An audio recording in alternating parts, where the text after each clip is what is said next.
my beloved students.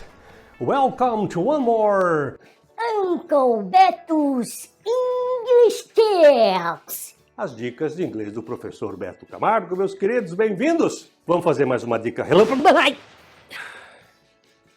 Uma dica relâmpago hoje é a nossa pronúncia final part 2, né? É uma série que vai discutir algumas pronúncias que os brasileiros precisam treinar.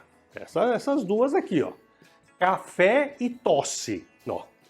Primeiro que escreve bem diferente uma da outra, né? Mas o problema não é como escreve. O problema é o jeito que se fala.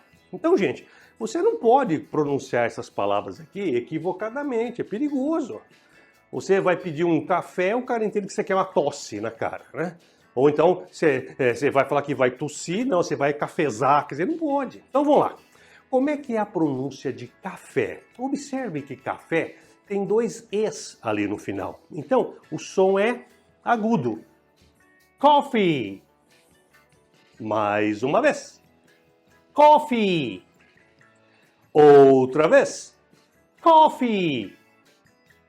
Agora, olha só como é que é a palavra tosse.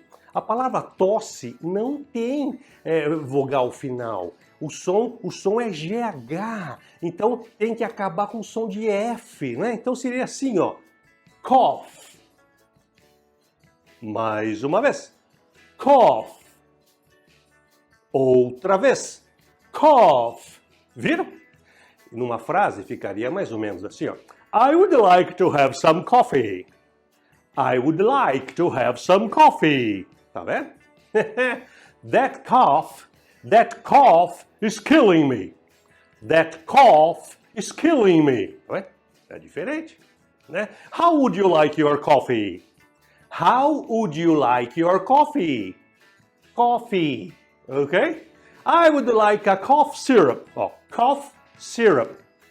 I would like a cough syrup. Um xarope para tosse. Entenderam, meus queridos? É só isso. Treinem essas duas palavras aqui, gente. É complicado falar isso aqui errado. Muito brasileiro fala, tá? Mais uma vez. Coffee. Cough. Coffee. Cough. Coffee. Cough. Espero que vocês tenham gostado, certo? Curtam, compartilhem, inscrevam-se no meu canal e a gente se vê em breve em mais Uncle Beto's English Tips. I love you people. See you next post. Bye bye.